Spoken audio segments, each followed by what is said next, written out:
Hello and welcome. We are Nourish Your True Self. Myself, Angie, and Jenny Lee are the founders and owners, and we are here during Eating Disorders Awareness Week, which is the first week of February. We're setting out videos every day to honor and be more aware of eating disorders during that time. And also, it just so happens to be our 1-year anniversary for starting up Nourish Your True Self. So we wanted to be able to have stuff available, and we wanted to hear from some warriors themselves. Yes, so I'm super excited to introduce to you my fellow eating disorder warrior, Melissa. Melissa, thanks so much for being here with us today and being open to sharing your story with people to bring more awareness to eating disorders and how they affect people and their families. And so thanks for being here. Thanks for having me. Yeah, so I guess tell us a little bit about you and your journey. I mean, I know that's a really open-ended question, but share a little bit about it. Share a little bit about the key points you think it's important for people to kind of know to get an idea of how you're an eating disorder warrior. Well, it's been 6 years. Yeah, 6 years now since I've been on my journey. It's rough. So I don't think it's an ending. It's always going forward and finding different coping mechanisms to help you try to move forward. I did not succeed in the eating disorder programs, but I did succeed in being able to do one-on-one with Angie and with a social worker.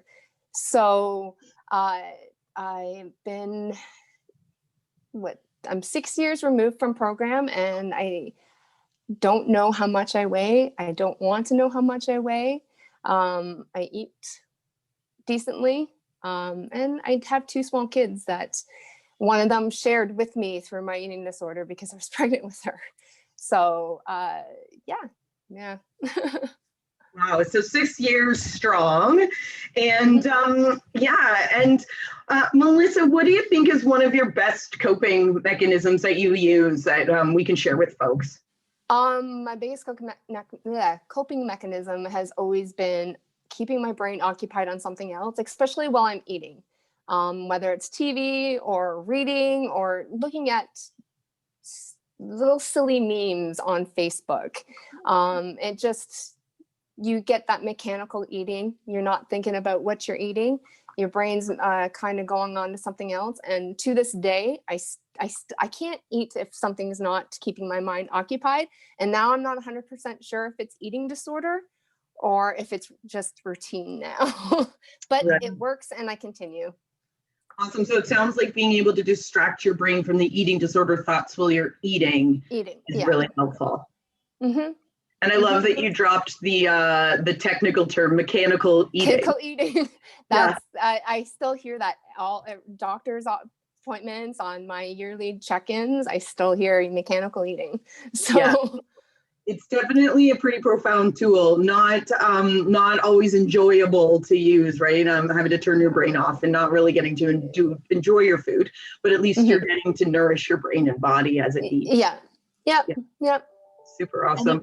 And it will move along, right? That's the idea is you've got to stop overthinking so you can robotically eat, so that in the future you are able to enjoy it and connect with your body rather than connecting with your brain, which is just working overtime and not really helping anybody. No, that internal running dialogue. Yeah, and Melissa, do you find, have you been, has COVID and isolation and those types of things, has that been helpful or a hindrance? Hindrance. Yeah.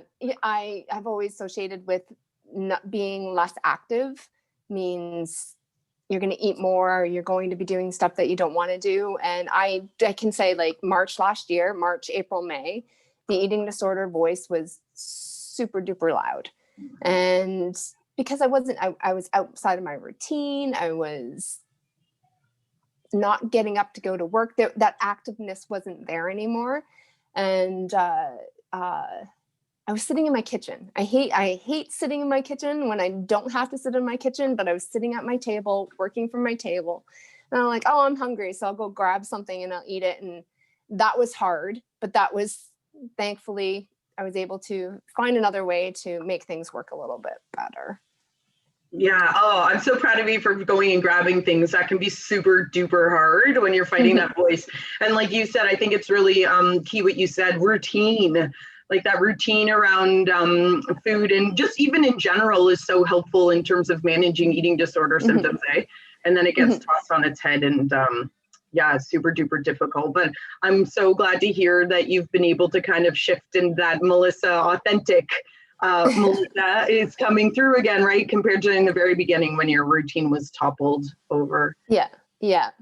Hey, Melissa, before we let you go, I don't know if you want to like tell us like an empowering like quote or something. You said you like funny memes. Is there something that sticks out, or if there's something that people you feel like it's totally misunderstood about eating disorders and you'd like people to know, what's kind of something like what's a tidbit of something you can give us before we let you go today? I think for me, being able to voice that you have an issue has always been number one, and take away the stigma. I hated hearing, "Oh, why can't you just eat?" And well, it's more to it than that. So keep fighting. Each day is a day on its own, and don't bring in the next day or the last day into the next day. Just keep moving forward. Sorry, I don't have a better one. What? Those are amazing. The space to talk about it, and not feel judged. And then for those who are struggling, know that you're not alone, and every day is a new day to try and embrace your authentic self over that eating disorder voice. Yeah. Beautiful. Hey, Melissa, thanks so much for being willing to put yourself out there and share a piece of your story. I know that we have no idea the ripple effect of sharing these things, but I'm confident to know that confident in knowing that somebody out there will be touched by this, and that you've really you've helped someone today by sharing this. So thanks so much, Melissa. Okay. Peace out, guys.